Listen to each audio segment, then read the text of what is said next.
Përshëndetje miq, mirë se po na ndiqni këtu në Median Amfora në episodin e 6 të podcastit të Diskuto. Ne do të diskutojmë mbi aktualitetin politik në vend në raport me marrëdhëniet që Kuvendi Parlamenti ka me drejtsinë, me organin e ri të drejtësisë, SPAK-un dhe me rastet e fundit të imunitetit të funksionarëve të caktuar publik dhe për të diskutuar këtë tematikë kaq të rëndësishme. Unë kam ftuar gazetarin Ermal Peçi. Ermal, të falenderoj që e bërë pjesë e këtij episodi. Kënaqësi. Në fakt unë kam shumë tematika që do dëshiroja të diskutonim, edhe tematika parë në fakt për cilën ne duam të flasim, që është edhe fjala në një mënyrë e ditëve të fundit, është rasti i Belinda Ballukut dhe çfarë ka ndodhur në Kuvendin e Shqipërisë në raport me heqjen e imunitetit ndaj saj. Ne dini mjaft mirë që pati një votim në Kuvendin e Shqipërisë dhe Parlamenti refuzoi të hiqte imunitetin Belinda Ballukut në një kohë kur SPAK-u ka përgatitur 15.000 faqe dosje që e ka çuar Parlamentit për të justifikuar heqjen e imunitetit. Si e gjykon ti këtë situatë dhe si a mendon që kjo narrativa që ne dëgjojmë për Republikën e prokurorëve, e më the tash ka shumë analistë të paguar, si e sheh ti këtë narrativë dhe gjithë situatën? Ruel, në radhë të parë duhet të uroj suksese në këtë rrugtim edhe me pjesën e studios Amfora, po edhe me faktin e këtij formati Diskuto. Është shumë e nevojshme në fakt që në ambientet mediatike në Shqipëri të diskutohet dhe jo të bëhet zhurmë. Sepse në atë se çfarë ne po na shohin syt dhe po na dëgjojnë veshët, është që zhurma, kakofonia merr më shumë vlerë se sa mendimi. Dhe prandaj janë interesante dhe janë të rëndësishme dhe thelbësore për qytetarët, por edhe për shoqërinë shqiptare që të dëgjojnë mendime të cilat nuk ndërpriten për shumë e shumë arsye. Tani, për sa i përket asaj se çfarë po ndodh me Partinë Socialiste dhe çfarë po ndodh me betejën e SPAK-ut. Po ta nisim në radhë të parë me terminologjinë Republik Prokurorësh. Tani, Republika e Prokurorëve kërkon disa kontekste që të ndodhi. Duhet që policia t'i bindet, duhet që ushtria të ngrej kryet dhe duhet që shërbimi informativ mos t'i përgjigjet më politikës, por t'i përgjigjet vetëm prokurorisë. Në cilin nga këto element kemi parë ne që policia i përgjigjet institucioneve të SPAK-ut. Ngjarjen e fundit në Vlorë ranë 2 ish oficer, një ishte oficer, tjetri ishte ish oficer. Kemi parë raste pafund në skajën Kroçat që funksionarë të lartë të policisë shtetit kanë bashkëpunuar me grupet kriminale, por edhe me deputet apo ish deputet të cilët kanë qenë në parlament. Në anën tjetër ne shohim që dhe koha ka treguar që gushtet e shtetit nuk bëhen vetëm me ushtri dhe me tanke, por bëhen dhe me ndryshim ligjesh. SPAK sot është organ kushtetues. Po kërkon SPAK të ndryshojë ligje, apo po kërkon Partia Socialiste që të ndryshojë ligje? Kodin e procedurës për shembull. Pse do duhet që mos të pezullohet një ministër kur është votuar me 140 vota nga Parlamenti i Shqipërisë, që nëse ti je akuzuar dhe SPAK ka gjithë drejtën ligjore, ta pezulloj nga puna një ministër që ata mendojnë që është i korruptuar. Dhe kur ata mendojnë kanë prova, se nuk është se ata mendojnë dhe ngrihen një ditë bukur dhe thonë të pezullojmë të kryeministër. Dhe nuk ka pse të jenë të barabartë, më shumë të barabartë se qytetarët. Pra ne kemi kuptuar dhe kemi lexuar dhe jemi edukuar që ligji është i barabartë për të gjithë. Pse pikërisht në këtë moment e Partia Socialiste dhe funksionarët e saj nuk duan të jenë të barabartë. Për vetëm arsye se Treqereku i bashkive dhe kryetarët e bashkive që drejtohen nga Partia Socialiste janë në SPAK, në anën tjetër kemi funksionarë të lartë Partisë Socialiste që janë në SPAK, dhe kjo është arsye që pse po ndodh kjo situatë. Prandaj, deri në këto momente, ne nuk kemi parë një republik prokurorësh. Ne kemi parë një republik hajdutush. Në 35 vite kemi parë një republik hajdutush që drejtohet nga politikanët shqiptar, të cilët kanë shkatruar shtetin shqiptar për ndërtuar pushtetin e tyre politik dhe ekonomik. Ne kemi parë mjaft mirë se si rjetëzimi i këtyre politikanëve janë njerëzit më të privilegjuar në 35 vite duke pasur postet më të rëndësishme në Shqipëri, qoftë në administrat, por qoftë edhe në jetën politike. Kështu që Republika e Prokurorëve është një term i cili është rishpikur njësoj si Enver Hoxha që kërkonte armiq të jashtëm, nuk ekziston. Ai në rend dhe thoshte mjaft mirë. Pushteti thoshte nuk ka frikë nga opozitat. Pushteti ka frikë vetëm nga llogaridhënia. Dhe llogaridhënia vjen si pasojë e drejtësisë. Dhe drejtësia më pas e zhvesh pushtetin nga propaganda. Kjo është frika më e madhe që ka sot Partia Socialiste dhe kryeministri Edi Rama, sepse nuk duan t'i japin dhe nuk duan të ketë llogaridhënie. Pra, duhet kuptojmë një kontekst. Vullneti politik i Edi Ramës ka qenë Semir Tahiri, ka qenë Arben Ahmetaj, ka qenë Vanjo Shtako, ka qenë Belinda Balluku, ka qenë Erion Veliaj, kanë qenë një grup me aktor që të dënuar më përpara me precedent penal, të cilët Edi Rama ju dha pushtet politik. Dhe sot drejtësia nuk ka ardhur si virtyt apo nuk ka ardhur si vullnet i Edi Ramës, po ka ardhur si vullnet i ndërkombëtarëve, Shtetet e Bashkuara të Amerikës, Britanisë dhe Bashkimit Evropian. Kjo është për sa i përket Republikës së Prokurorëve. Për sa i përket zonjës Balluku, imunitetet në çdo vend të botës janë krijuar për opozitët. Nuk janë krijuar për pushtetin, se pushteti ka çdo instrument për të abuzuar. Jo vetëm për të abuzuar, por edhe për të imponuar. Dhe gjatë gjithë kohës politike, opozitat janë ato që duhet përballojnë represionin e pushtetit. Nuk është pushteti që përballon represionin e vet. Sigurisht. Dhe ne kemi praktika në vendet e Bashkimit Evropian, se ne nuk kemi pse të shpikim rrotën. Rrota është shpiku, ne mjafton ta lëvizim dhe ta shtym. Maximilian Krah është një prej deputetëve të Bundestagut, i cili është akuzuar për korrupsion dhe pastrim parash. Në momentin e parë që vajti prokuria dhe kërkoi heqjen e imunitetit të tij, Bundestagu gjerman ngriti kartonat që t'i hiqej imuniteti. Pra, ti nuk ke pse i bësh barrier drejtësisë, kur parlamenti nuk mund të jetë gjykatës, e vendos gjykata më pas, edhe për zonjën Balluku. Pra, për sa kohë SPAK është një organ kushtetues, për sa kohë ti ke të gjithë elementët që SPAK mendojnë që zonjës Balluku duhet ti hiqet imuniteti, ti të duhet ti hapësh rrugë, sepse zonja Balluku nuk është as unë as ti. Ka qenë zëvendës kryeministre, ka qenë njeri me pushtet madh politik dhe ka përfaqësuar arkitekturën e shtetit shqiptar. Pra flas arkitekturën politike. Po. Në këtë kontekst mendoj që zoti Rama tashmë po del në origjinën e tij, që nuk e ka dashur kur drejtësinë, përdor një mekanizëm propagandistik sikur ai është njeriu që e ka krijuar SPAK-un, por në fakt ai ka qenë një po ta them një protagonist ose një hajdut kauzash, duke ditur se çfarë kërkonte Bashkimi Evropian dhe duke ditur kontekstet se ku ndodhej politika shqiptare, vetë zoti Rama e përdori këtë si një kartë PR-it shumë të rëndësishme.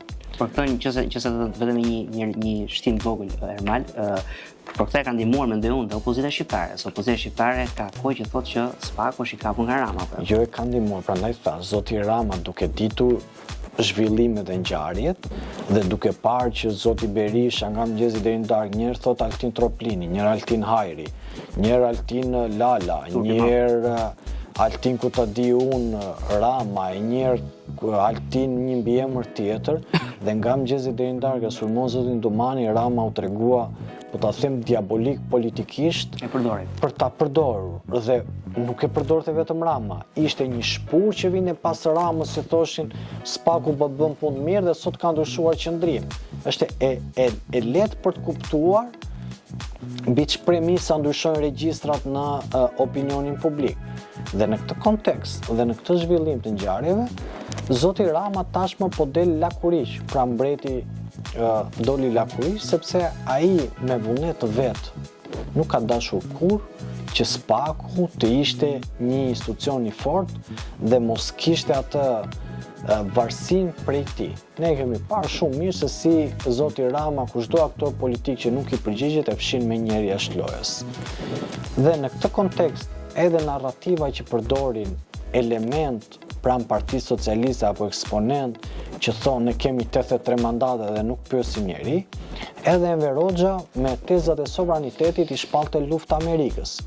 Dhe në këtë kontekst ne pam se çfarë të sjell kjo lloj retorike që nuk ka asnjë formë dhe nuk ka asnjë algoritëm politik, duke qenë se në thelb Shqipëria ka nevojë të integrohet në Bashkimin Evropian dhe nëse hapi kryesor dhe kapitulli i parë që u hap është reforma në drejtësi dhe ne kemi parë që nëse Partia Socialiste i bëhet blokad SPAK-ut, atëherë besoj që do t'i bëhet blokad integrimit të Shqipërisë dhe të digjet Shqipëria për ego politike, kjo është tradhtia më e madhe që mund të psoj një vend për shkak të egos së smur të një aktori politik apo të disa aktorëve politik. Do ta nisim pak nga kjo e fundit, edhe bie shumë dakord me çdo gjë që ti the, por kjo e fundit është shumë e rëndësishme sepse ne këtë kemi parë në fakt gjatë gjithë historisë politike shqiptare, qoftë kur zoti Rama ishte në opozitë që refuzonte të votonte 3 ligjet për marrjen e statusit të vënë kandidat, po pastaj erdhi në pushtet të morë statusi të vënë kandidat që ai ta kapitalizonte politikisht. Po ashtu kemi parë edhe eksponentë opozitës që shkojnë në Parlament Evropian, lënë nama atje duke shash Shqipërinë e tjerë, disa akuza mund të jenë edhe të drejta, por ti nuk mund të shkosh dot të shash vendin tënd në kancelaritë perëndimore sepse ka impakt mbi integrimin e vendit në Bashkimin Evropian dhe kjo e fundit tani më ku shohim mazhorancën si blok si mur mbulues për eksponent të korruptuar brenda saj përballë drejtësisë. Nga ana tjetër Ermal më ngacmoi shumë edhe citimi i tij bëre Ayn Randit, shkrimtare filozofës njohur libertariane, e cila siç e the edhe ti, kishte merak në fakt pushtetin dhe jo opozitën. Pra pushteti është ai që ka mundësi të bëjë presion, të imponohet, dhe jo më po drejtësia, pavarësisht se është e barabartë për gjithë, fokus, kur vjen puna ke paraja, ke resurset, ke menaxhimi i burimeve të shtetit, ka fokus pushtetin. Dhe në momentin kur ty të vjen një dosje voluminoze me 15.000 faqe dhe të kërkohet heqja e imunitetit, nuk e kuptoj pse mund të moshiqet çfarë arsye ka për të mos hequr imunitetin, dhe nga ana tjetër dhe diçka tjetër që duhet ta adresoja dhe që ditet edhe me pyetjen tjetër, i ku dëgjoj këta krijesat avokatiko-analitike nëpër media që kanë krijuar këtë narrativën e Republikës Prokurorëve në sensin që sikur këto urdhat e arrestit të paraburgimit vinë pa vendime gjykate, ndërkohë që këto janë të gjitha me vendime gjykate. Pra nuk është se po arrestohet dikush pa gjyq, po arrestohen me vendime gjykate në mënyrë që ata të mos kenë mundësi të prekin provat, qoftë me rastin e zotit Velia, qoftë me rastin e zotit Beqa dhe emra të tjerë. Megjithatë, pyetja tjetër që kam për ty, Ermal, ka të bëjë me po prapa atë që ti the, pra politika përballë drejtësisë. Për herë të parë në kushtetisë kohë shohim të dy palët, edhe pushtetin, edhe opozitën, tani më një zëri kundër SPAK-ut, se dikur ishin kundër SPAK-ut, po të fshehur. Tani më janë haptazi, jo vetëm opozita, por edhe mazhoranca. Si e gjykon ti? Ka një koordinim midis dy palëve? Tani pa e gjykuar, unë e ka shpjeguar mjaft mirë Aristoteli. Miq thot edhe kur nuk flasin, ndajnë interesat dhe fatet e njëjta. Edhe Sali Berisha dhe Edi Rama, pavarësisht se në opinionin publik e shfaqin veten si kundërshtar shumë të egër, ndajnë të njëjtat fate dhe të njëjtat interesa politike. Të dy, në regjistra të ndryshme, kanë probleme me drejtësinë. Zotit Rama SPAK i ka hyrë në zemër të kryeministrisë, me Akshin dhe me ish-zëvendës kryeministrin zonja Balluku. Zoti Berisha, sot që flasim, ka 3 hetime dhe procese hetimore që disa janë drejt fundit, por nuk është se kam një informacion saktë se kur është drejt fundit, që hetohet. Dhe të dy, këta aktor kanë merakun apo shqetësimin mos përfundojnë si Ilir Meta. Kështu që pavarësisht a komunikojnë këta në opinionin publik, a nuk komunikojnë këta në opinionin publik, këta kanë të njëjtin problem, që e ka emrin SPAK, sepse vetë ky institucion u krijua për goditur grupet kriminale, por për goditur dhe aktorët tradicional politik shqiptar të cilët mund ta përkufizoj si mamuthët e politikës shqiptare. Po.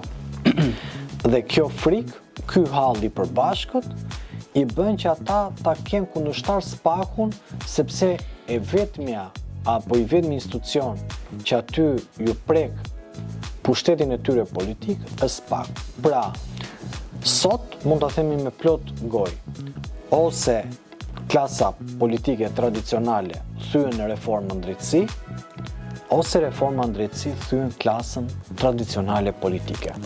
Prandaj dhe po të shohim tashmë, ka disa regjistra komunikativ të Ramës dhe të Berishës për njëjtin problematik. Më thuaj Roel, në 35 vite në ke parë ndonjë sulm më të egër se sa që është bërë Altin Dumanit. E ka sulmuar Ilir Meta, e ka sulmuar Sali Berisha, e ka sulmuar Edi Rama, ka përdorur i pari Republik prokurorësh, më pas në një prej konferencave të fundit tha, ne do të vendosim një garë, tha që mos kalojnë minj dhe qen. Po. Duke nënkuptuar prokurorët e SPAK, dhe ti, kur një kryeministër i vendit quan prokurorët e një institucioni minj dhe qen, nuk ka kërcënim dhe shantazh më të hapur. Po. Thjesht është e mbuluar me fjalë më të buta, sepse zoti Berisha përdor një narrativ më të ashpër, por faktet tregojnë që të dy kanë të njëjtin kundërshtar, i cili është drejtësia, i cili ju kufizon atyre pushtetin politik. Ata e kanë ndjerë veten zot të këtij vendi, kanë shkatruar shtetin shqiptar për ndërtuar pushtetin e tyre politik, kanë krijuar feudal zonash, nuk kanë krijuar institucione të forta, dhe të gjitha këto tregues janë që në momentin që ata do japin llogaridhënie, ata të duhet të përballen me drejtësinë. Lord Acton ka qenë një prej historianëve anglez dhe thoshte pushteti ka prirje të korruptoj. Pushteti absolut korrupton absolutisht. Në këtë situatë janë aktorët politikë shqiptar, qoftë Edi Rama, qoftë Sali Berisha, kanë pasur pushtet absolut, edhe pavarësisht se nuk mund t'u gjesh ne si individ, si gazetar, si analist, si opinionist, nuk mund të kemi prova në dorë këtu për dorëzuar, por një drejtësi e fortë, një drejtësi e cila funksionon, është e sigurt që ju gjen materiale që në një moment apo në një moment tjetër, jo vetëm që kanë gabuar, por kanë përdorur pushtetin e tyre politik për të favorizuar persona të caktuar që ata më pas bëhen feudal zonash dhe këta ti mielin për vota. Edi Rama Ruel po ta kujtoj në 2013 kur erdhi në pushtet, thoshte këta e duan shtetin që ta vjedhin, më pas në parat e vjedhura të blejnë votat dhe votat të marrin pushtetin që ta vjedhin përsëri.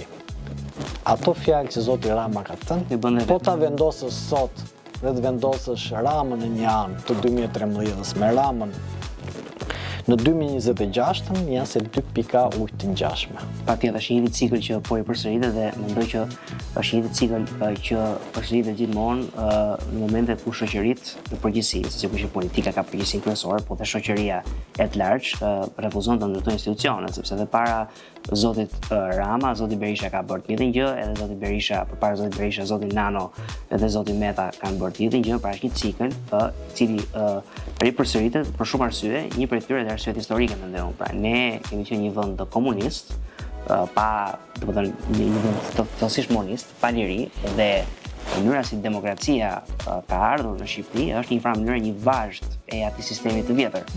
Dhe kjo trashëgon edhe mentalitetin autoritar nëpër parti apo se ti përmend feudalizmin. Ky ai feudalizmi nga vjen, ke një kok, ke një autoritar, ke një lord, një berak, dhe ai drejton të gjithë strukturën poshtë, tek kështu kontrollon dhe partitë në Shqipëri. Ruel, ka një kontekst Shqipëria shumë, do të thosha, jo të të veçantë, por ka një kontekst që e kanë shpjeguar mjaft mirë. Duke qenë se ne nuk kemi arritur të vetë dërgjësohemi si shoqëri, të kalojmë procese të shëndetshme, ne edhe komunizmi realisht kur lexon dhe kur dëgjon opinionet e njerëzve të cilët e kanë përjetuar, atë ke kuptuar që nuk e ke rrëzuar. Pra, çfarë ndodh? Shoqëria jonë sot vuan nga fakti që ndryshe mendon, ndryshe flet, ndryshe vepron. Por këto janë simptoma të komunizmit. Sepse në atë kohë ti ndryshe mendoje, ndryshe flisje, ndryshe veproje. Dhe sot shoqëria shqiptare vuan pikërisht këto simptoma.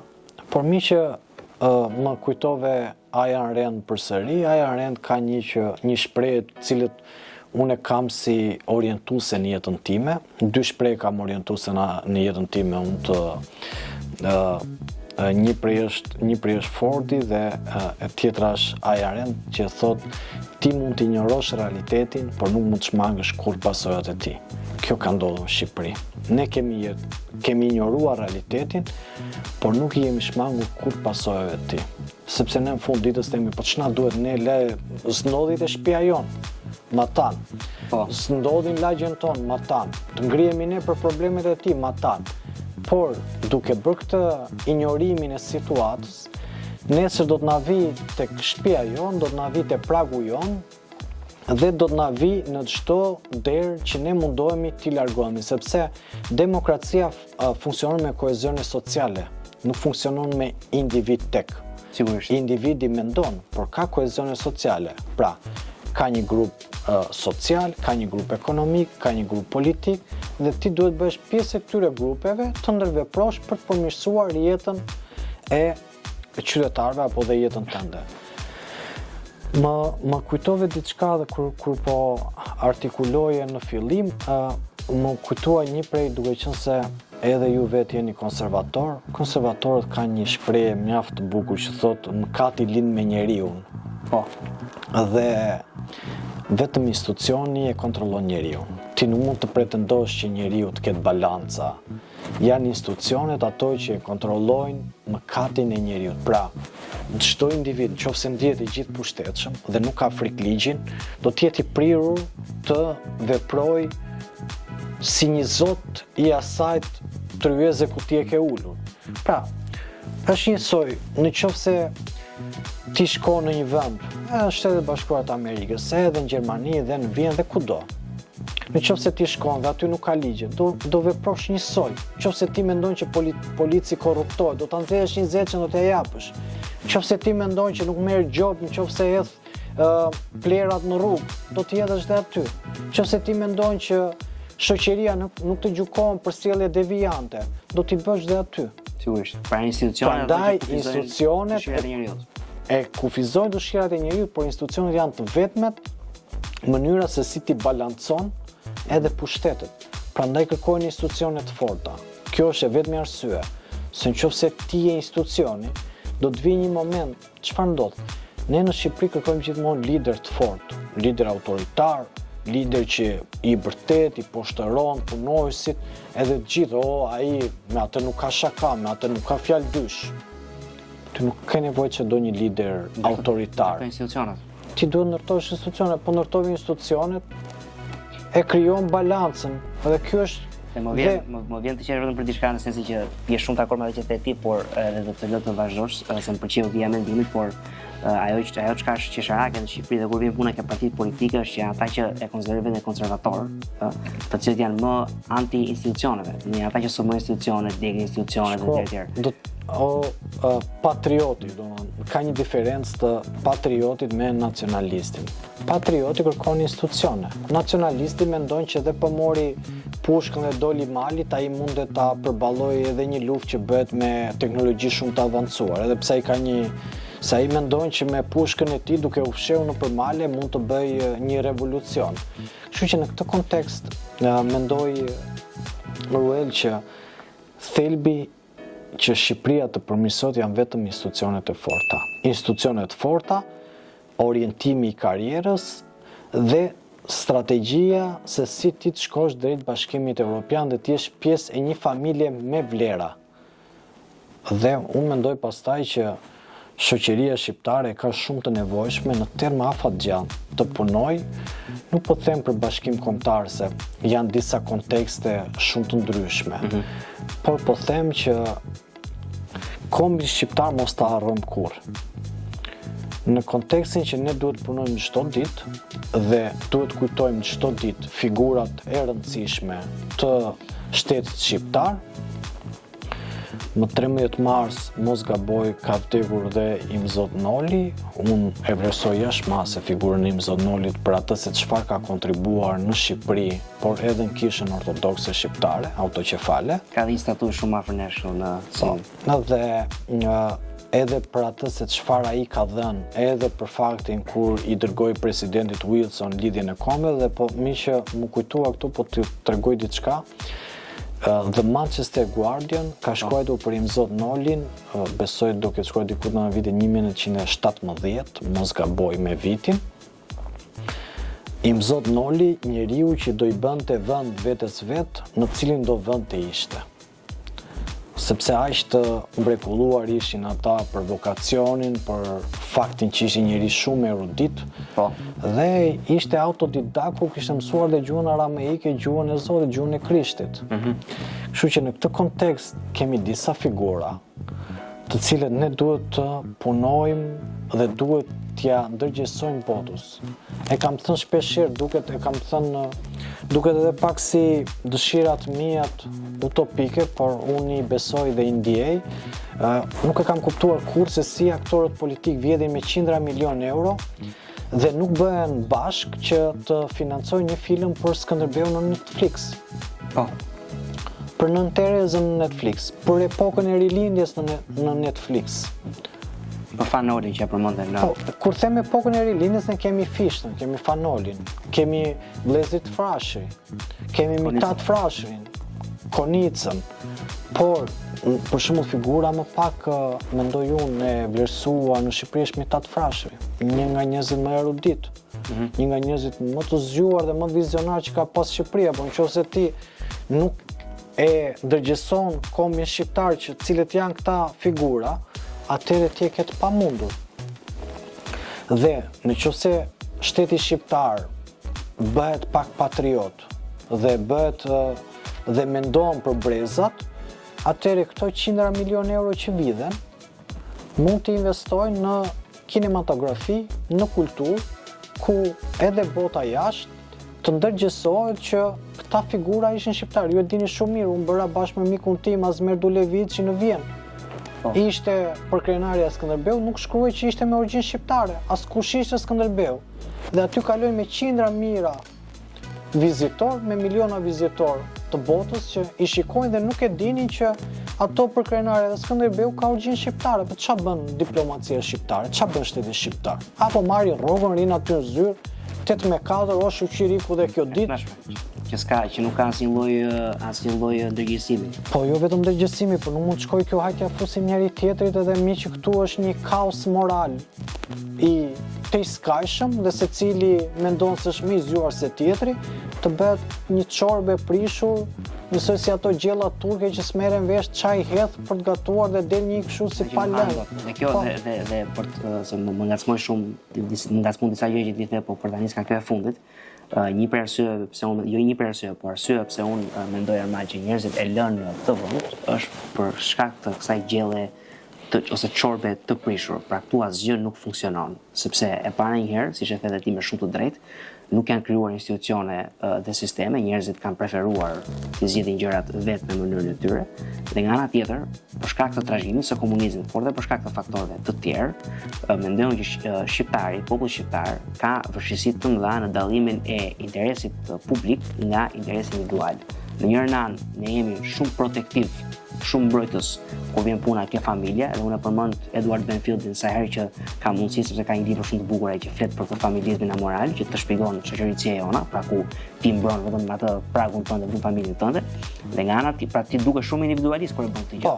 Por nga ana tjetër në fakt, kur vjen puna për të mbrojtur realisht të drejtat e tua, për të mbrojtur ligjin, për të mbrojtur të drejtat civile, për të mbrojtur pronën tënde, ti nuk e bën. Pra ne jemi kolektivist aty ku nuk duhet dhe individualist aty ku nuk duhet.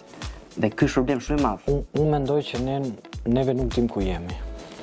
Ky është problemi. Është rëmuj e madhe.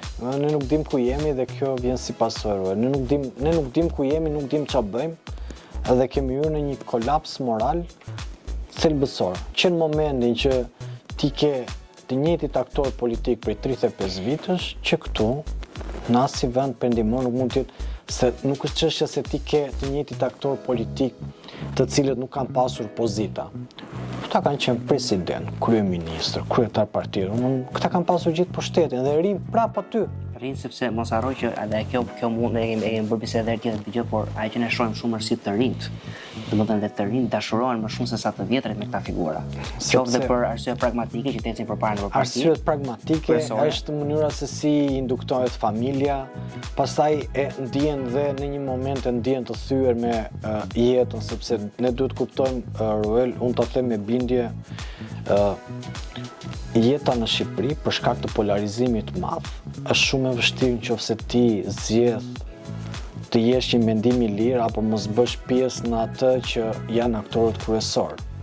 Dhe secili thotë dhe shikojnë që disa që mbase nuk janë ta ca i bëjnë përpara dhe çdo koha thyen çdo njeri apo procesi thyen çdo njeri. Por e rëndësishme është që prandaj është e rëndësishme të shkosh drejt Bashkimit Evropian, se nëse ty të hapet tregu dhe ti je i aftë, ti mund të flasësh dhe mund të bash qëndrimet e tua pa ndier kushtëzimin që mund të pushojnë nga puna, mund të kufizojnë karrierën tënde, mund të induktojnë në jetën familjare tënde, mund të pengojnë për të hapur një biznes, pra janë shumë komponent pozitiv që ty të vinë nga antarësimi në PE. Kështu që në këtë kontekst është e gjitha. Ne folëm për shumë tema, në fakt, në një pyetje që unë kam, a mendon që do të jetë drejtësia, se ne përmendëm në fillim që gjithçka nis me drejtësinë, por a mendon që është vetëm drejtësia komponenti i cili e zgjidh këtë lloj rrjete merimangë, një shoqëri që është domethënë ku anarkia, ku mungesa moralit, ku mungesa kulturës, ku rrëmuja, siç e theti, është kalcifikuar. Këtë rrjet merimange, a e zgjidh vetëm drejtësia apo ka edhe komponentë të tjerë? Drejtësia, ne duhet kuptojmë një gjë. Se këtu ka një problem, edhe politika pret që t'ja u zgjidhi hallet e tyre personale drejtësia. Pra nëse unë nuk fitoj dot në një betejë përballë Ruelit, unë pres që drejtësia të bëj punën e vet. Por ka diçka. Drejtësia ka punën e vet. Drejtësia nuk përthithet me politikën. Pra janë si dy drejza paralele që ecin punë vet dhe atakohen kur secili kur politika shkel ligjin apo abuzon me detyrën. Është i vetmi instrument që e sjell shoqërinë shqiptare në shinat e duhur. Nuk ka instrument tjetër. Pra, ti pa drejtësi nuk do kesh ekonomi të qëndrueshme. Pa drejtësi ti do kesh grupe kriminale të cilat cënojnë ekonominë e qëndrueshme. Pa drejtësi do të kesh feudal zonash që e përdorin pushtetin e tyre të pakufishëm duke rrëmbyer prona, duke vjedhur prona, duke bërë ndërtime pa leje, duke marrë gjithçka që mund ta mirë ti me një garë apo me një rregull, duke thyer garën dhe duke ndodhur kjo panoram, çfarë ndodh? Ty nuk të vinë investitorët e huaj. Pse s'vinë sot investitorët e huaj? Se nuk shikojnë ekonomi të qëndrueshme, se nuk shikojnë siguri, nuk shikojnë garanci. Duan nëse të kenë një proces gjyqësor, do të heqin picirën. Dhe në këtë kontekst, kur e gjithë kjo situatë është jo e strukturuar drejt, ti shiko Shtetet e Bashkuara të Amerikës çfarë thonë. Korrupsioni godet ekonominë e qëndrueshme. Kryefjala është ekonomia e qëndrueshme. Ti sot nuk ke ekonomi të qëndrueshme. Në këtë kontekst, të vetmi dhe i vetmi instrument që e zgjidh të ngarç është drejtësia. Nuk ka elementi tjetër, po ka drejtësi pastaj, fillon gara, ti ke një derë ku troket, ty nuk të bëhet asnjë pa drejtësi, dhe ti në fund të ditës nuk po them se Shqipëria do bëhet vend me lule. Do bëhet vend normal. Por do bëhet një vend normal. Nuk vjen me një lule pranvera, thonë. Në shpreha po fiks. Në Shqipëri, po duhet se është dita e verës dhe urojmë shqiptarët për ditën e verës, por me një lule nuk vjen pranvera, por nis mesazhi që po vjen pranvera. Dhe këtu drejtësia ne e dim shumë mirë. Edhe ne që kemi një suport apo një mbështetje për Spakun, se nuk se bëjmë ne një gjë të madhe, se kam dëgjuar ca që thonë ne kemi mbështetur ne Spakun. Spakun si ta mbështesim ne si jo, si vetë mos është organ kushtetues, mbështet ligji. Kjo është çmenduri tjetër, domethënë që është esoj si të rraun gjoksin që unë kam folë mirë për Spakun. Who gives a fuck, kupton? Ashtu është fikse. Kështu që si bëhet një Ka impakt fare në Spakun. Po s'është budallëk, unë kam folë mirë. Se çfarë do të thotë kjo që ke folë mirë për Spakun? Ti ke dashur për drejtësi. Drejtësia rrihet në përte instrument. Por nga ana tjetër, është vërtet që thua ti po vjen diçka të vogël. Ka një, pra ne do të thosh, është çështje morale pastaj. Ka një mbështetje morale, po mbështetje morale është perceptim personal. E vërtet, por dhe ajo ka rëndësi, sepse Ka shumë rëndësi. Aq më tepër një ekosistem ku ti ke krijesa të paguara për ta sulmuar. Ka shumë rëndësi, por nuk mund ta kesh si triumf që ke bërë diçka që ta privatizosh pra. Ta privatizosh, unë kam bërë se kjo është pastaj megalomani ose ti je delirant edhe thua që unë kam bërë një gjë që jo, ti e bën se mendon dhe beson që ky vend bëhet më i mirë kur ka drejtësi. Kjo është një jo vetëm një dëshirë e imja, po është edhe një proces i rrugtimit tim që kam parë që mungesa e drejtësisë shkel rregullat e meritokracisë. Unë të vetmen gjë që di ruhet në jetë është që nga dështimi njeriu bëhet më i fortë, dhe njeriu futet në garë dhe vetëm atëre çdo sipërmarrje ecën. Po nuk e futen në garë njeriu, pra po e bëre ti që këtë pozicion do e marrë Rueli se është miku im dhe mua nuk bëhet vonë fare se ka aty 10 të talentuar, atëre nuk ka asgjë në vi. Do t'jetë një gjë e vegetuar. Dhe unë këtë dy kam kuptuar. Dhe kjo arrihet vetëm nëpërmjet drejtësisë. Në kuadrin e garës Ermal, sepse jam shumë dakord me ty që shoqëritë që ecin përpara, që provojnë, që inovojnë, që kulturojnë njerëzit, që edukojnë njerëzit ashtu siç duhet, shoqëri normale që tërheqin njerëz, nga të cilat njerëz nuk largohen, por që tek të cilat njerëz emigrojnë, janë shoqëri ku ka garë. Edhe në sistemin tonë politik, siç ti edhe e di, dhe kjo lidhet edhe me drejtësinë, po është ndarë nga drejtësia, mungon gara, sepse ne kemi një sistem proporcional rajonal, por që është bërë edhe më i keq, përveç problematikave që i ka i sistem si në Spanjë për shembull, është bërë edhe më i keq nga marrëveshja e vitit 2008, midis zotit Rama dhe zotit Berisha, ku ai që ne e kemi thënë ne njerëz të medias, kryetarokraci pra një lloj kryetarokracie që lidhet dhe me dëshirën që shoqëria shqiptare ka për të pasur lidera të fortë, pra siç ka qenë Enver Hoxha në krye të këtij vendi, ne kemi Enver Hoxha në çdo parti, por lidhet edhe me sistemin. Pra mendoj që është sistemi politik që ka një problem të madh të mungesa e garës dhe konkurrueshmërisë. Shko. Ajo që kam kuptuar unë nga eksperienca ime. Po, aktorët politik të rinj nuk i shikojnë për t'u lënë stafetën, po i shikojnë si rival. Ose për t'i përdorur. Po, për t'u lënë stafetën, i shikojnë si rival dhe këtu do të kaloja që kur ti e shikon dikë si rival, do që t'ja shkatrosh karrierën. Ose do t'a përdorësh në atë lloj forme që para opinionit publik ti ta kesh djegur si kartë. Pra shiko të rinjt sot në politikë, çfarë gjuhë flasin? Gjuhën e drejtuesve. Gjuhë skandaloze, më e keqe se drejtuesve. Tani, një njeri që del edhe përdor një terminologji që nuk një limit. Sepse di si është çështja Ruel, disa gjëra ti mund t'i thuash politik, por duhet kesh edhe atë kostumin që t'japi impaktin. Është ndryshe kur e thot një njeri i cili me të mirat e këqijat, qof Berisha, qof Rama, me të metat dhe të mirat e tyre, mund të përdori një shprehje, por për shkak të pushtetit të akumuluar, mund t'ju tingëlloj si e këndshme për opinionin publik ose mund të ketë një impakt ndryshe. Por nuk mundet një njeri të përdori gjuhën e tyre dhe të sillet njësoj arrogant si ata. Atyre arrogancë mund t'ja bëj pushteti, mund t'ja bëj fakti që kanë 35 vite që e drejtojnë këtë vend, fakti që kanë pasur pushtet absolut. Po një të riut i cili shkon dhe tenton të imitoj, të kopjoj dhe të flasi me gjuhën e tyre është e pakuptueshme. Duam ne, s'duam ne, qof Berisha, qof Rama, në momentet kur ata që kanë qenë mosha jon, kanë qenë njerëz të lexuar, të artikuluar dhe kanë pasur mendimet e tyre.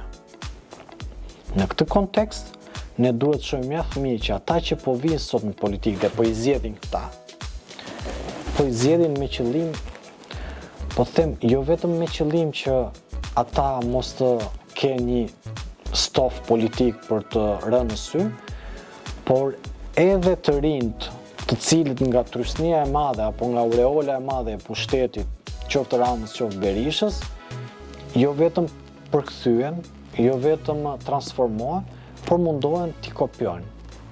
Edhe ti e di shumë mirë që vetëm origjinali është i suksesshëm. Të tjerët janë kopje të shëmtuara që nuk kanë një... Dhe cilë del boja, se opinioni publik e kupton një moment që ti po kopjon e Rënvelie, për shembull, atje në një moment që ose diku të tjerë.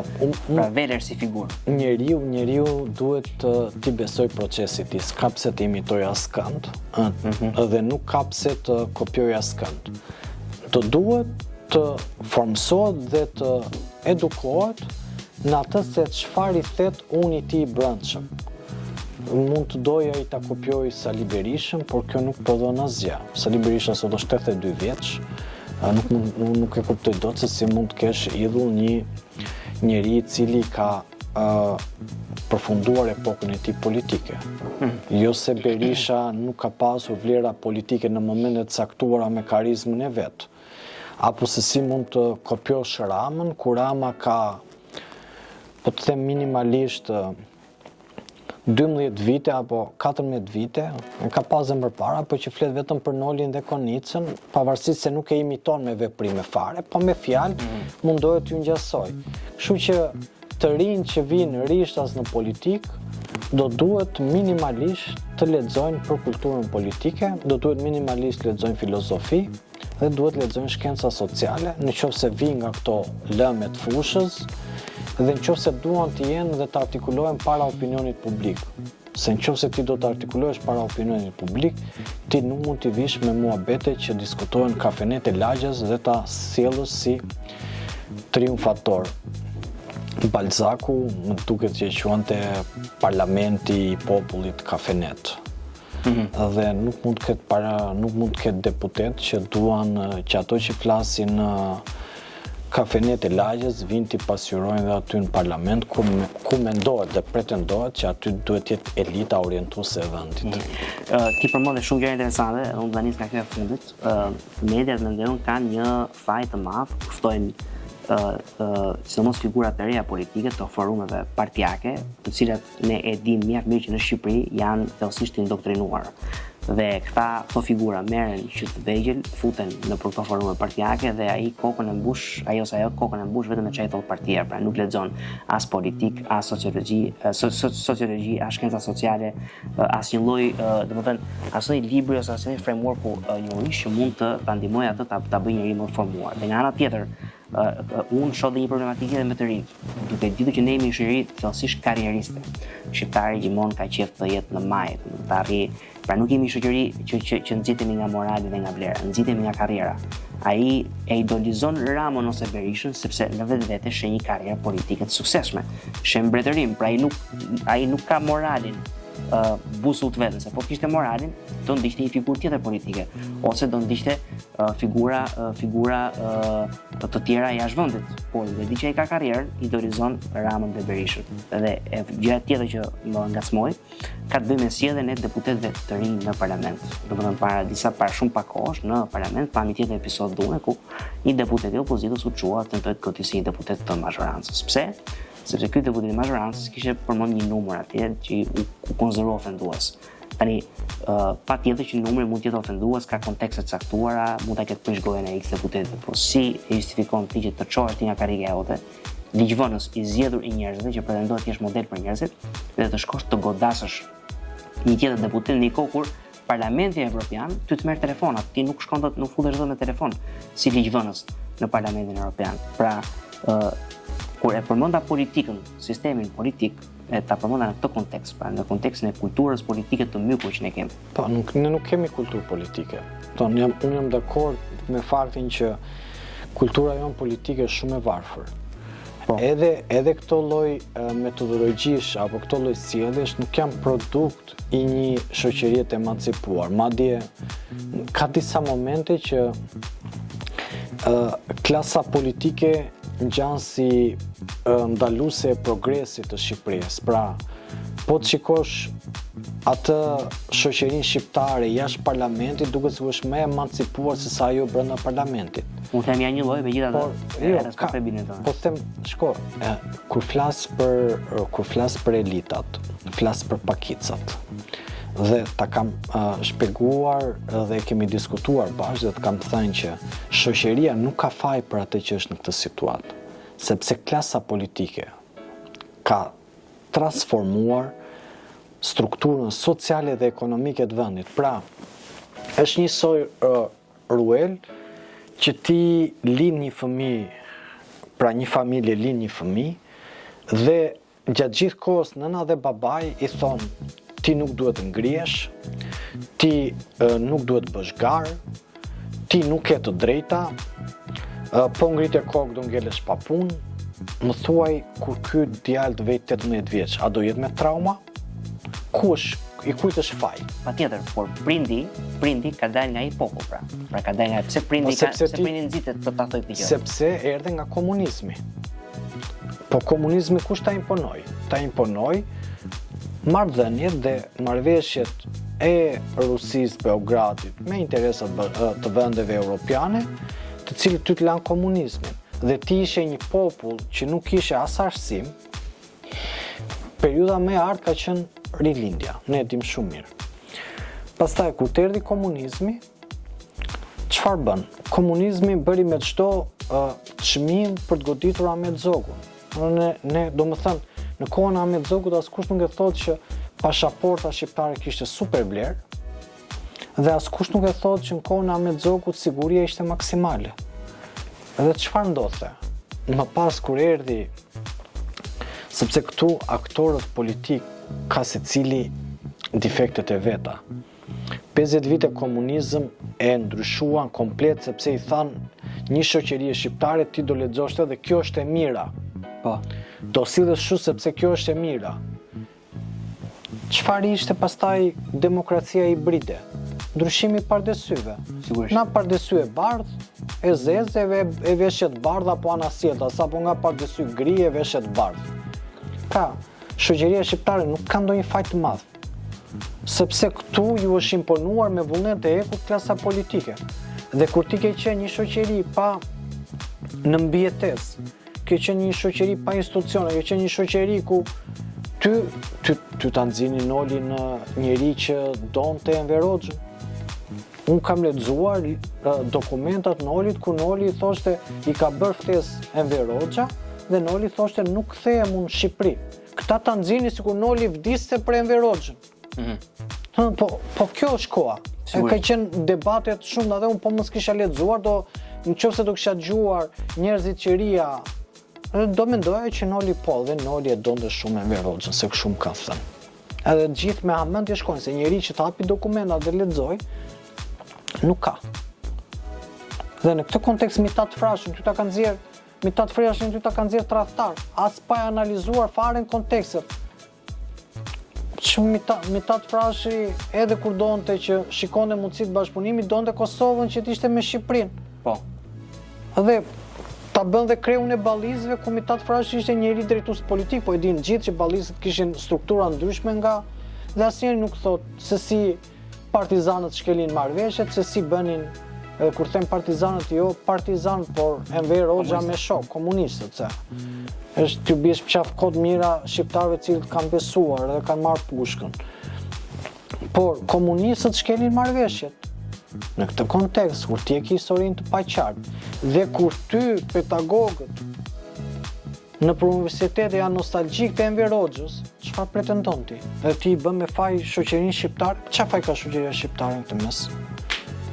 S'është një soi ruel që ty në tëra anët unë të them Enver Hoxha është burr i mirë dhe ti kur të vesh 22 vjeç, ose më kam 22 vite që them ty edhe të tregoj pralla se si Enveri ishte burr i mirë, ti do thuash Edhe ti kur të pyesi njëri do të thuash Enver Hoxha ishte burr I mirë me thënë drejtën. Ajo që dua të rëqi, se ti në fakt shtrove një tezë mjaft të drejtë, patjetër që sidomos në pushtime ose në qeverisi aq të gjata siç ka qenë ajo e komunizmit në Shqipëri. Pushtim ishte. Pushtim, dakord, pushtim jam shumë dakord. Ishte pushtimi I kuqi I Shqipërisë, po e quajmë. Fiks pushtimi I kuqi I Shqipërisë. 45 vite, pra gati 5 dekada janë shumë, sigurisht që asaj kohe ndryshon struktura ekonomike, sociale e shoqërisë. Dhe unë kam thënë vetë dhe në fakt bisedën kështu e nisëm që kolektivizmi në një farë mënyrë që ne shohim shumë akoma të ngulitur në shoqërinë shqiptare vjen prej komunizmit. Thënë kjo, Shqipëria edhe para komunizmit, mentaliteti shqiptar ka qenë I ngjashëm. Pra për shkak të edhe të pushtimit, edhe të osmanizmit shumë vite, edhe të faktit që ne kemi qenë gjithmonë të izoluar si komb, shoqëria shqiptare në përgjithësi ka pas probleme me formimin e institucioneve. Pra nuk është vetëm komunizmi. Unë jam shumë dakord me ty që në momentin kur ti je brainwashed kur I thon, pra të shplat truri, ti nuk ke ku lëviz, është e vërtet kjo, por ti sot në demokraci, në demokraci brite, regjimi brit sipas Freedom House-it. Ti sidoqoftë e ke mundësinë ta ndash mendjen vet. Dhe ti prap ke njerëz të cilët nuk duan ta ndajnë mendjen vet, janë shumica e shoqërisë. Komunizmi nuk është më gjallë, pra ka vdekur si sistem. Sepse vjen pyetja pse ndodh kjo. Në optikën time. Po, patjetër. Në optikën time, sepse ata nuk gjejnë dot një orientim moral për të besuar diku. Pra, çfarë ndodhi me partitë e reja? E pam. Po. Çfarë thoja unë ty pas kujtove? Ta parashikova atë që do ndodhte me partitë e reja. Sepse nëse ti nuk ke disa boshte morale ose një lëvizje morale, të thuash sot që Edi Rama është I korruptuar, nuk e thënë ndonjë gjë të madhe, me thënë drejtën. Ata e thënë gjithë. Po s'ke thënë ndonjë gjë të madhe. Ka dhe garë në studio kush e thot më shumë. Ton është I korruptuar ton. Këtë e dim ne tani se e tregojnë gjithë. Po çfarë oferte ke ti? Puna çfarë oferte do kesh ti për ta mundur Edi Ramën? Sa I reziston ti tundimit për mos të bërë pjesë e pushtetit. Se tani e di si është kjo puna Ruel, Edi Rama është I korruptuar dhe njerëzit që të mbështesin ty marrin tende nga Edi Rama, besoj që edhe ti nuk I pa korruptuar. Kështu është kjo panoramë. Edhe këtu Edi Rama e di që këta me fjalët e tyre, sepse e di si është çështja, nëse ne vëm Ruelin dhe thot Rueli që Edi Rama është I korruptuar, moralisht Edi Rama goditet. Po nëse ti vë një ish ministër I cili akuzohet për vete për korrupsion dhe thot ai Edi Rama është I korruptuar, çfarë do thot shoqëria? Delegitimohet kauza. Pra nuk ka vlerë. Dhe edhe një tjetër ke kjo se përmendë partitë e reja me shumë të drejtë, dhe unë mendoj siç e kemi diskutuar edhe në momente të tjera, një arsye pse dështuan këtë parti ishte mungesa e një farë mënyre orientimit moral dhe orientimit politik, pra ti nuk mund të jetë alternativë tash që vjen ti thua ti Edi Rama vjedh edhe unë nuk do vjedh. Çfarë oferte politike ofron ti në raport me ndërtimin e institucioneve dhe ne I njohim dhe mirë funksionarët e këtyre partive të reja, që është pak a shumë I njëjti brum si ke partitë e vjetra mos them të më keq. Prandaj them është e rëndësishme te kohezioni moral. Pra, nuk është e rëndësishme vetëm të thuash pra ti nëse unë dal përballë teje në debat. Unë s'mund të them ti përfaqëson një të korruptuar. Unë duhet të ta shpjegoj pse unë jam ndryshe nga ty. Dhe çfarë më bën mua ndryshe nga ty. Kjo nuk ndodh. Dhe çfarë ndodh? Në gjithë të proces, koha është ajo që identifikon çdo njeri. Sepse janë veprimet ato që flasin më shumë se fjalët.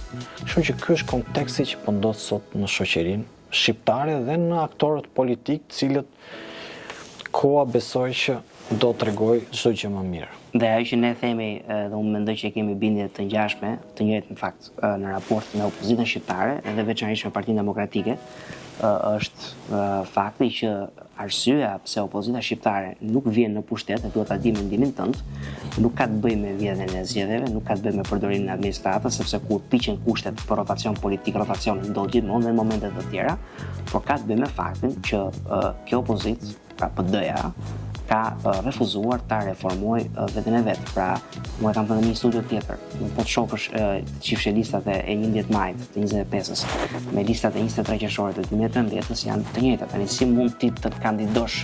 Është sikur për shembull të Barcelona, ekip që tani ka skaduar, po shkon Barcelona në finale të Champions League-s me skuadrën e vitit 2013. Nuk ka skaduar as tani, po i ka emra të rinj, do thuash. I ka emra të rinj në rregull, se jemi dy tifoz, ndoshta.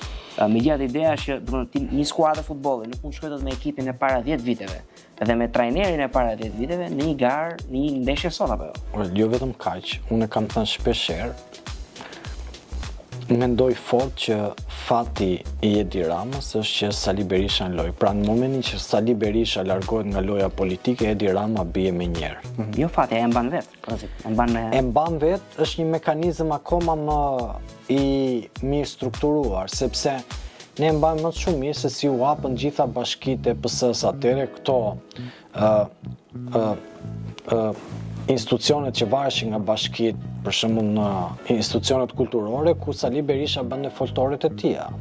Ne dim shumë mirë se si mediat u hapën atë kohë që vetëm të artikuloheshin foltoret e zotit Berisha dhe thua se zoti Basha po i bënte ndonjë padrejtësi në atë kohë zotit Berisha. Nuk mund të ketë kuptim dhe nuk mund të ketë sens politik një parti e cila u krijua dhe ishte simbolika si një marrëdhënie apo dritare për Shtetet e Bashkuara të Amerikës, sot të drejtohet nga një person i cili është shpallur non grata nga Shtetet e Bashkuara të Amerikës. Në këtë kontekst, që është konteksti diplomatik që është shumë i fortë, që unë besoj që ky është një prej problemeve që ka Partia Demokratike sot, dhe problemi i dytë nuk mund të jetë një parti opozitare në luftë me drejtësinë. Pra, SPAK-u sot i ka çuar Edi Ramës 2 ekipe futbolli pas ekurave dhe ti thua SPAK-u i shërben Edi Ramës. SPAK-u sot i ka hyrë në zemër të kryeministisë Edi Ramës, i ka shkaktuar tërmet Edi Ramës, e ka lënë pa gjumë Edi Ramën dhe ti thua Altin Troplini, Altin Hajri, ky bashkëpunon me Ramën, i shërben Ramës. Pra, çfarë po bën? Ti po bën një vetvrasje politike. Dhe në këtë kontekst, mos pretendoj që ti të sjellësh rotacionin, sepse të gjitha mekanizmat po punojnë kundër te, ose ti po punon kundër vetes tënde, sepse unë kam besuar thellësisht që në momentin që zoti Berisha është rikthyer në krye të Partisë Demokratike, nuk u rikthye për të mundur Edi Ramën, por është rikthyer për një problem të tij personal që koha do e tregoj. Se për çfarë?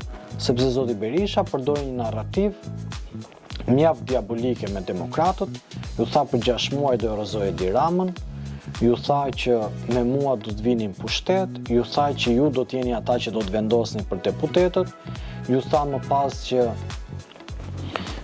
në anën tjetër i tha unë do ta bashkoj Partinë Demokratike. Sot që flasim, Partia Demokratike nuk është më e bashkuar. Sot që flasim nga 2021 kur Partia Demokratike drejtohej nga zoti Basha, është minus 300.000 vota.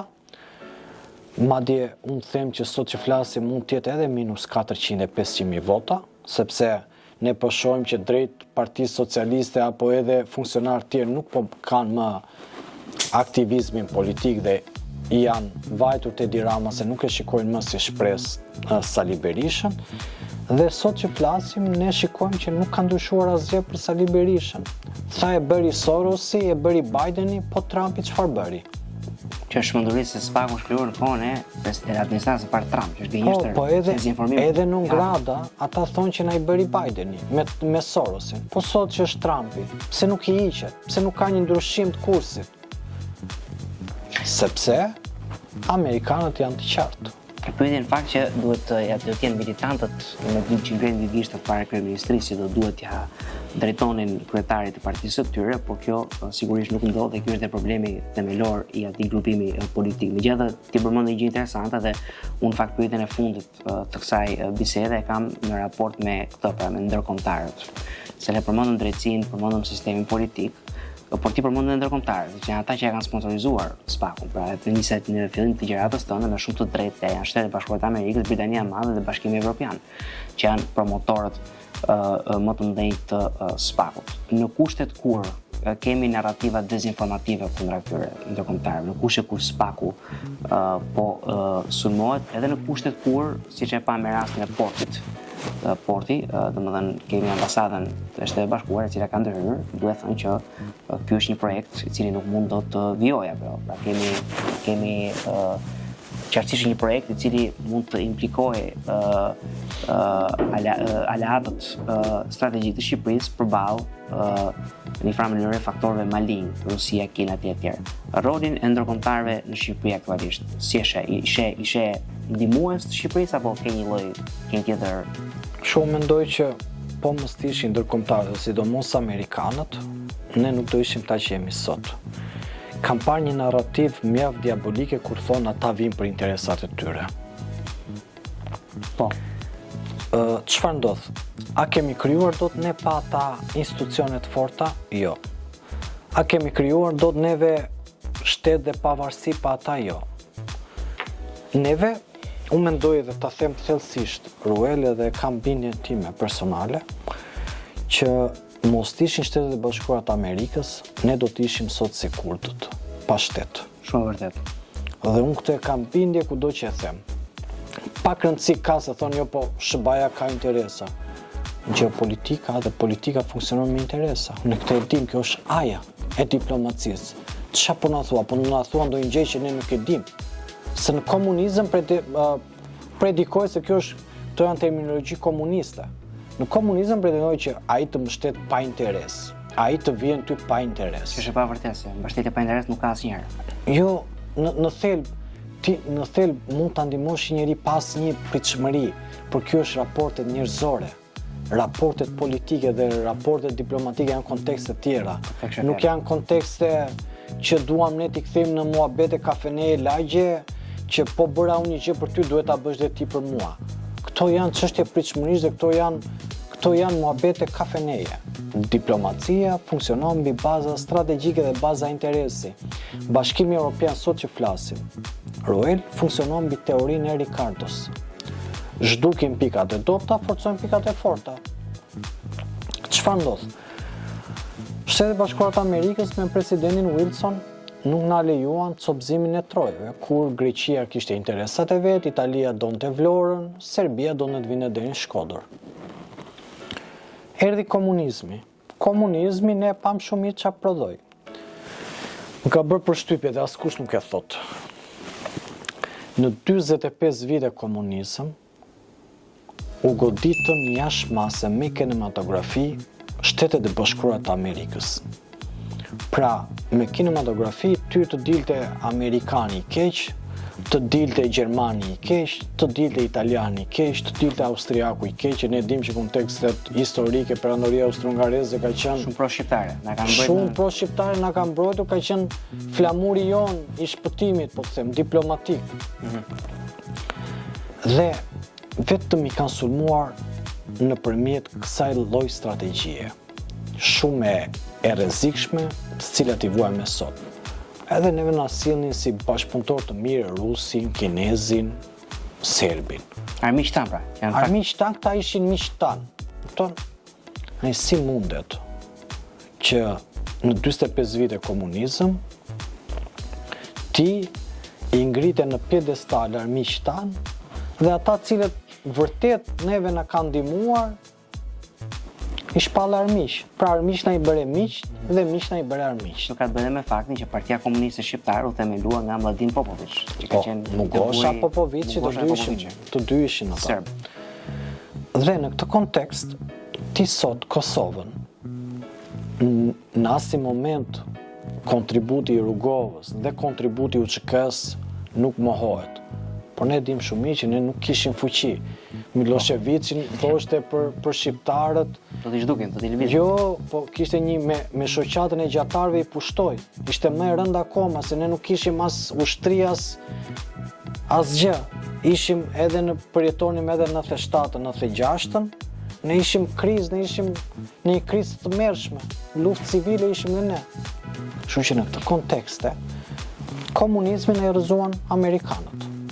Me gjermanët, pa amerikanët janë kryefjala, ata kanë. Po. E the me batut Zotin Qell Amerikan Tok. E vërtet. Shumë e vërtet, jam shumë dakord. Dhe për të forcuar institucionet janë po ata, për të na orientuar janë po ata. Reformën drejtësi, po ata. Më thënë, ne nuk kemi bërë ndonjë gjë vetë, ne duhet jemi koshient. Pra, ne nuk kemi pasur aktor politik cilët kemë pasur ide shtetformuese. Ne kemi pasur ta mund t'i quajmë gjepistat e politikës shqiptare, me fut duar të gjepat tona, merja këto lek këtit, merja dhe këtit, merja këtit, hajde t'i luajmë kumartu, se kështu përfundon e se është rrugtim politika e. Tallava politike, me lek. Tallava politike, bizos politika, apo gjepista politik. Ta mund t'i quajmë ne gjepista politik, se janë aq të rëndomt se e ka mendjen vetëm për të vjedhur. Njerëz cilët marrin pushtetin politik dhe nuk mendojnë në asnjë moment për vazhdueshmërinë e këtij kombi, mund t'i quajmë gjepista politik, që vetëm e ka mendjen të vjedhin. Minimalisht, duke qenë se jemi drejt fundit, mund ta them me bindje. Politika shqiptare dhe shoqëria shqiptare duhet të rikthejë syt nga individët të cilët kanë pasur vlera në kontekste historike për Shqipërinë. Promovoj dhe të tentoj që koha mos t'i harroj. Edhe po i harroj koha, ne si shoqëri duhet që ata mos të harrohen në asnjë moment. Ermal, unë të falenderoj shumë që bërë pjesë e këtij episodi, një bisedë shumë e këndshme që mua më shijoi shumë fakte që mund të vazhdonte edhe për orë të tëra, por për efekt të kufijve dhe limiteve që çdo emision ka. Jo, flas, nuk kam problem, si ta keni juve, unë erdha me kënaqësitë ju. Gjithashtu, kënaqësia ishte gjitha jona, edhe teleshikuesve tanë, miq të Medias Amfora. Ju falenderojmë shumë që na ndoqët në këtë episod të podcastit Diskuto dhe së bashku do të shihemi në episodin tjetër.